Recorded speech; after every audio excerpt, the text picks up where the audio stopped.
Cukinijų ir morkų apkepas be jokių miltų, sveikas, greitai paruošiamas ir be galo skanus. Tau reikės cukiniją sutarkuoti per burokinę tarką, padruskinti, palaukti keletą minučių, kol sultis susiformuos ir nusunkti sultis. Morką sutarkuoti taip pat per burokinę tarką, česnako skilteles įdėti į masę susmulkintas, taip pat įdėti į visą masę sūrio, porą saujų, feta sūrį susmulkinti tarp rankų, įmušti 3 kiaušinius, įdėti dar papildomai druskos, pipirų, skardą apšlakstyti alyvuogių aliejumi ir visą masę gautą gerai išmaišytą sudėti į skardą ir tolygiai paskirstyti.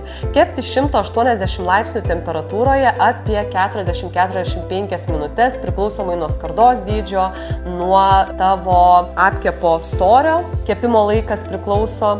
Ir jeigu patiko šitas receptas, spausk like, ir jeigu gaminsi, rašyk komentare gaminsiu ir dalinkis su savo draugais, negailėk šitų receptų.